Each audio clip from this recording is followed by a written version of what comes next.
everyone and welcome back. This is 1D Historian and today we are talking about a Peruvian Zouis scandal. I have been asked so many times to do this video. On May 27th, 2014, One Direction was in the midst of their Where We Are World Tour when the Daily Mail Online posted a month-old video of Zayn and Louis Tomlinson traveling in a van in Lima, Peru. In the video, the boys discuss pre-concert warm-up. He made sure he goes through a 2-hour intense warm-up regime before every show. Expressed disappointment in the creative design of their latest book. Favorite color is blue. Favorite color is red. If I was visible for a day, I would touch people's bums. Celebrate an upcoming menu option.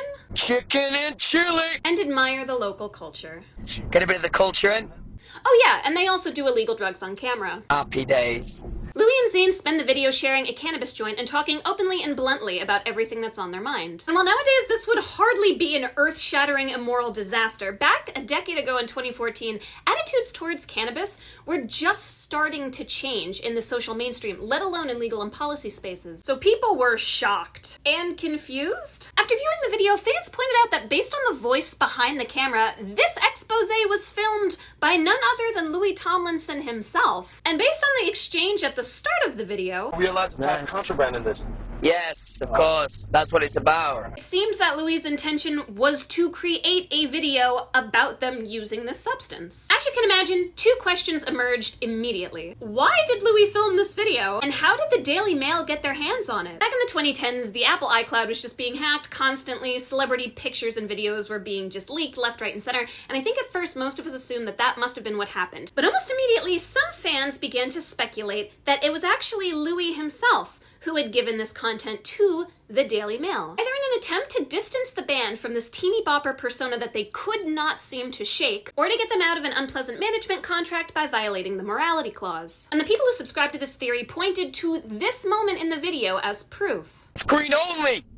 Nick? At this moment in the video, Louis appears to begin to say a racially charged word that he absolutely should not be saying. But halfway through the apparent word, the audio chops off. Fans theorized that the cut was the result of Louis censoring the video himself. While other fans cited this moment as proof that Louis did not leak the video himself. Because if he had some understanding that saying this word would make him look really bad, why wouldn't he censor the full word? Still, other fans insist that Louis didn't say the word at all and was instead referring to a crew member called Nick. Still to this day, fans have no idea where the leak came from or why the video was filmed in the first place, and it only got more bonkers after several media outlets reported that a source told them Harry was so furious about Zayn and Louis' drug use that he was no longer speaking to either one of them. Directioners had this constant paranoia that Harry was gonna leave the band and go solo. And fans were terrified that this moment might finally be that catalyst. And of course, some absolutely unhinged hashtags took over Twitter, while younger fans, and especially their parents, were genuinely upset by the content in this video. Basically role models for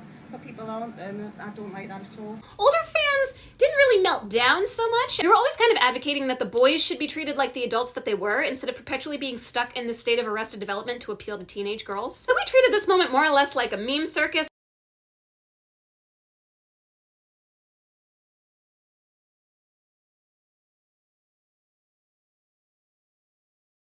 But even so, a lot of fans were just very frustrated by the media's obsession with writing articles about this video, especially because it always felt like One Direction got bad press so easily, while the good things they did were ignored. Like a few days before this video leaked, Niall Horan had organized the Niall Horan Charity Football Challenge that sold over 15,000 tickets and raised over £300,000.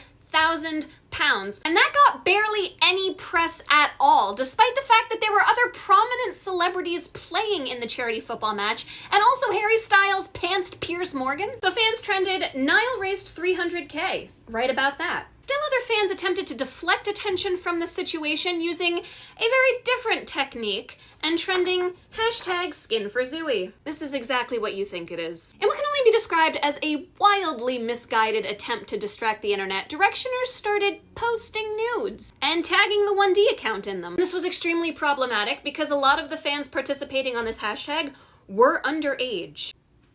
In fact, this hashtag got so out of hand that Liam had to tweet and ask people to stop. There was a suspicion that this hashtag had come about as the result of trolling on, which was a pretty reasonable suspicion since trolling was responsible for the other notorious hashtag in this situation.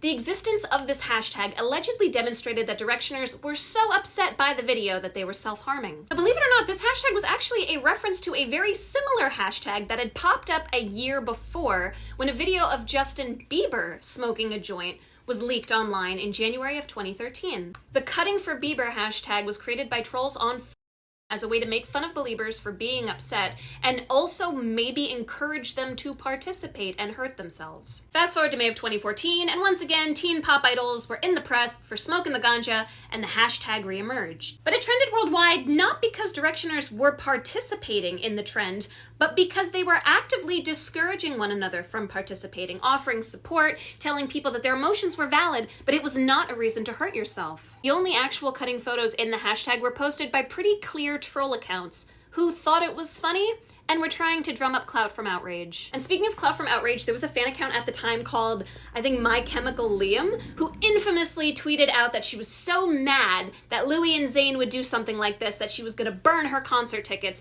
Everyone knew about this. The Daily Mail, used the picture to be like, look how upset the fans are. Most of us dismissed this as nothing more than a bid for attention, because the ticket she burned was one of the ones that, you print out yourself at home. So she could just reprint it for the concert, and the gesture was totally meaningless. As for official commentary on the matter, a band spokesperson said the lawyers were taking care of it, Liam Payne issued a very sensible apology, and Simon Cowell actually came to the boys' defense. But otherwise it felt very clear that the PR strategy here was, if we ignore it, maybe it'll go away. If we wait it out, maybe people will just forget about it. But honestly, how could we forget?